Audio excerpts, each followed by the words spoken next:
tukyagenda mu maaso omukulu gwe bayita Dr. Propa yasobodde okubatenga akomyewo mu ndongo we yakomyewo ng'akolima n'ategeeza nti abadde bamuzalabwa omukulu Dr. Propa abategeeza nti akomyewo mu ndongo ate ng'alina amaanyi ga njawulo nnyo. Agambye nti okuva 2016 yali yakoma okuyimba endongo bingi nnyo byabadde ayitamu, naye agamba nti akaseera kawadde abayimbi. Agambye nti abayimba alaba temuliimu njawulo n'emu. Agambye nti akomyewo n'amaanyi. Wulira amaloboozi gaffe wansi mwagavaako kati abemuwuliza baatugoba mu ndongo ate kati endongo bagiguza beeyo, simanyi baaluwa simanyi ggulu, mutusalirawo tuyimba ddi tetuyimba. Kati lwaki ombuuza gyenkola nga tegiriiwo? Omuntu yenna bw'okola omulimu waliwo kye bayita okuwummulamu.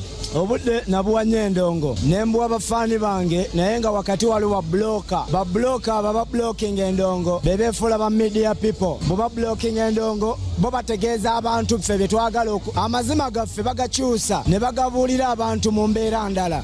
Kyova olaba endongo twagyesonyiwa. Ye mukulu oyo awulidde endongo lwaki yagyesonyiwa.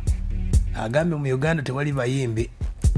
Ulida bwagamba naye ekinkomezaawo mu ndongo kubanga bennawo omukisa okuyimba si bayimbi bagezaako bugeza bali awo ebintu byabwe tebimmuka, bayimba tebayimba, ebintu byabwe sibitegeera. Ffe twayimba abantu netusetinga pace eya music owaddala, abantu ne bajja ne bayigatta mulimu gwaffe tegulina interview ne baguvulunga ne tuwummulamu. Naye ekineewunyisiza kimu nti ne bwe tukomyewo era tebayimba. Kati nze nkomyewo nkole byonna bye baalemwa okukola n'ate ngenda bikola nnyo.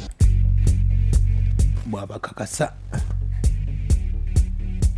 agenda kukubira ddala n'ennyimba eza gospel bw'ategeezezza. Abo ababasasula muyiseewo ebintu byabwe nga te si bayimbi. Emyaka gyange bakyandoga. Dr. Propa agenda kuyimba, ngenda kuyimba mu church kubanga ndi musajja mulokole. Ngenda kubayimbira music alyowa emyoyo nga omwana w'omwavu bwe naziyimba. Siwemula but I am here.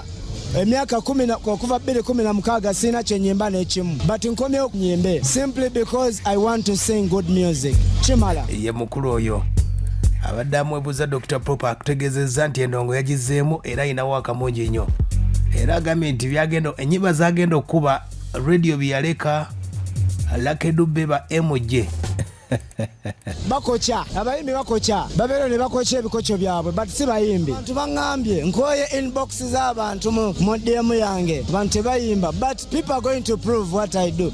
Ngenda kuyimba Moses Radio bye yalina okuyimba, nyembera Kedube bye yalina okuyimba, Michael Jackson bye yalina okuyimba, ate nina omulimu munene era munyambeko mala ate nyimba ebyange. Nze Dr. Propa ojja kutegeera Dr. Propa yaani. Actually I'm going to celebrate emyaka 4. Ngenda kuweza emyaka 4 but okuva leero ngenda kuba celebrating a birthday yange paka nga 2 December. That means ngenda kuba tawanya. Njagala oluyimba olusooka ku countdown nga lwange, oluddako lwange, olwokusatu lwange, olwokuna lwange, olwokutaano lwange. If I am joking mujjukiranga olunaku luno nga n'enkuba